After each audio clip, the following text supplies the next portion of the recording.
Halina sa isang paglalakbay sa dilim, sa kasaysayan at misteryo ng isang alamat na kilala sa buong mundo, si Bloody Mary.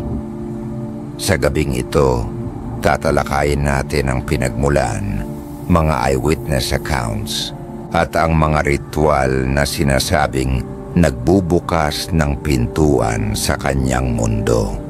Ihanda ang sarili at tumayo sa harap ng salamin ng inyong imahinasyon, sapagkat ang kasaysayan ni Bloody Mary ay mas madilim kaysa sa inaasahan ninyo. Ang pangalan na Bloody Mary ay unang lumitaw sa mga alamat ng kanluran, partikular sa Estados Unidos at Europa. Sinasabing ang orihinal na babae ay si Mary Worth, isang batang babae na namuhay sa huling bahagi ng ika-19th na siglo.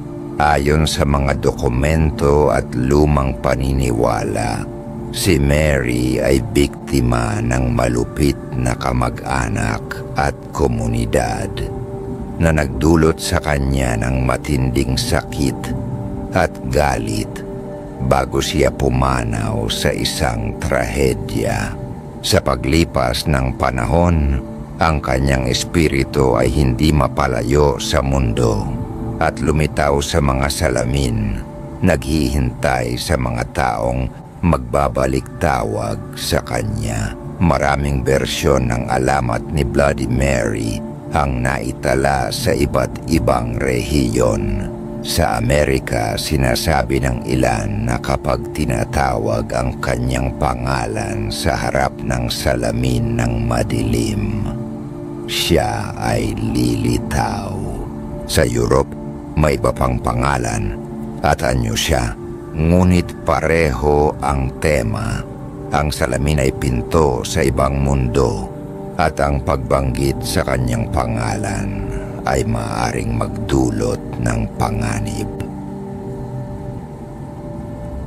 Ang mga eyewitness na nagsaliksik sa alamat na ito ay nagulat ng iba't ibang karanasan. Isa sa pinakasikat na account ay mula sa isang grupo ng estudyante sa Illinois noong 1970s. Ayon sa kanila, sinubukan nilang tawagin si Bloody Mary sa banyo ng lumang bahay ng kanilang kamag-anak. Pagkatapos nilang banggitin ang kanyang pangalan ng 3 beses, napansin nila ang anyo ng isang anino sa salamin. Ayon sa mga nagulat na estudyante, ang anino ay dahan-dahang lumapit at tila nakatingin diretso sa kanila bago sila natakot at tumakbo palabas ng banyo. Matapos noon, ilan sa kanila ang nagulat ng panaginip tungkol kay Mary na nagpapaalala ng kanilang ritual. Isa pang kilalang account ay mula sa isang kabataan sa New England na nag-record ng video ng kanyang karanasan. Sinasabi niya na sa bawat pagbanggit ng pangalan ni Mary, may kakaibang pangyayari sa refleksyon ng salamin. Ang kanyang video ay naging viral at nagsilbing babala sa mga kabataan kung gaano kaseryoso ang alamat. Ngunit ano ba ang dahilan kung bakit nananatili sa alamat si Bloody Mary? Ayon sa mga mananaliksik, ang alamat na ito ay maaaring nagsimula bilang kwento ng babala na ipinapasa sa kabataan upang turuan silang maging maingat. Ang salamin bilang simbolo ng refleksyon at katotohanan ay nagiging pinto sa katang-isip na mundo. Ang pagbanggit sa pangalan niya ay nagsisilbing ritual, isang sinadyang hakbang upang masubok ang tapang ng mga kabataan at tuklasin ang kanilang takot. Kasaysayan ng urban legend ang nagbigay buhay sa alamat ni Bloody Mary. Noong unang bahagi ng ika-20th na siglo, may mga lokal na pahayagan sa Estados Unidos na naglathala ng mga kwento ng kabataan na nawawala o nakaranas ng kakaibang pangyayaring kaugnay ang urban legend ng Bloody Mary, lalo na sa gabi. Ang ilan sa mga kwento ay naimbento lamang. Ngunit, ang ilan naman ay sinasabing tunay na karanasan ng mga tao.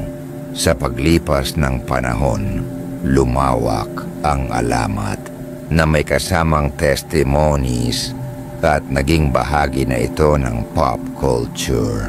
Bukod sa mga kabataan, may mga matatanda na rin ang nagulat ng kanilang mga encounter sa nabanggit na alamat. Isa sa kanila ay isang guro sa Chicago na nagsabing nakakita siya ng isang refleksyon sa salamin ng paaralan habang siya ay nag-iisa sa gabi.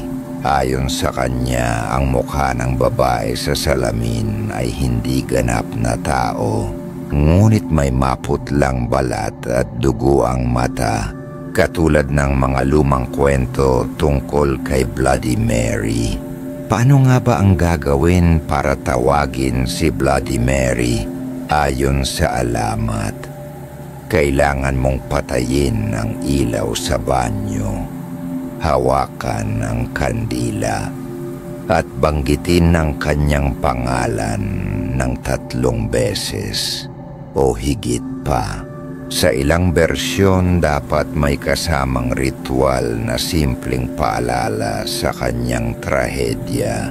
Maraming eksperto sa folklore ang nagsasabing ang ritual ay psychological test lamang. Ang takot at anticipation ang nagiging sanhi ng nakakatakot na karanasan. Ngunit, maraming eyewitness ang nagsasabing ang karanasan ay tunay. May mga report ng malamig na hininga, bigla ang pagkilos ng mga bagay sa paligid, at kahit sa panaginip, nagpapakita si Mary. Ang alamat ni Bloody Mary ay naglalarawan ng universal theme, ang pagkakaroon ng galit o hindi natapos na emosyon ay maaring manatili sa mundong ito, naghihintay sa pagkakataong maipakita o maiparamdam ang kaganapan ng kanyang naging buhay. Ang cultural na epekto ng alamat ni Bloody Mary ang isa pang dahilan kung bakit nananatili ang kanyang pangalan sa kabataan at pop culture. Sa mga pelikula, libro, at online content, patuloy ang pagkalat ng kanyang alamat. Maraming kabataan ang sumusubok ng ritual bilang bahagi ng thrill-seeking. Ngunit laging may babala na dapat maging maingat. Ang alamat ay nagsisilbing paalala na may hangganan ng curiosity at may mga pintuan sa ating mundo na mas mabuting hindi buksan. Sa kabuuan, ang alamat ni Bloody Mary ay hindi lamang isang simpleng kwento ng takot.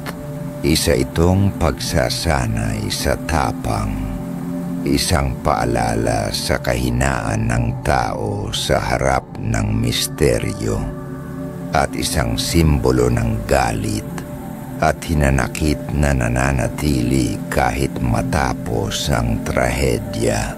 Ang kanyang refleksyon sa salamin ay paalala. Sa bawat salamin, maaring may mundo na naghihintay At sa bawat pangalan na binanggit, may pinto na nagbubukas sa dilim. Ang kwento ni Bloody Mary ay patuloy na namumuhay sa bawat kabataan at matatanda na naglakas loob tuklasin ang misteryo. Sa bawat salamin, sa bawat madilim na silid sa gabi, at sa bawat ritual na sinusubukan, ang alamat ay muling nabubuhay. At sa mga narinig mo sa kwentong ito ni Bloody Mary, tandaan, ang salamin ay maaaring hindi lamang refleksyon ng sarili, kundi ng mga nakaraang trahedya at ng matinding emosyon na nakatago sa likod ng salamin. Kung sakaling marinig mo ang pangalan ni Mary sa madilim na silid o makita ang kakaibang refleksyon sa salamin, mag-isip bago bigkasin ang kanyang pangalan. Ang alamat ni Bloody Mary ay patunay na may mga kwento na mas mabuting panatilihin bilang alamat. Ngunit sa parehong oras, patuloy nilang tinuturo sa atin ang kahalagahan ng tapang at pag-iingat. Ang kasaysayan, testimonies at urban legend ni Bloody Mary ay nananatili hanggang ngayon at bawat henerasyon ay may pagkakataong makaharap nila ang alamat na ito sa sarili nilang paraan kung naisin nilang subukan. Sa pagtatapos ng kwentong ito, isipin natin, sa bawat salamin sa ating paligid, sa bawat silid na madilim, may pinto sa ibang mundo na naghihintay, at ang tinig ng nakaraan ay laging maaring tumawag sa atin. Ito ang kwento ng alamat ni Bloody Mary, isang paalala sa misteryo, sa kasaysayan, at sa takot na nananatili sa ating kolektibong imahinasyon.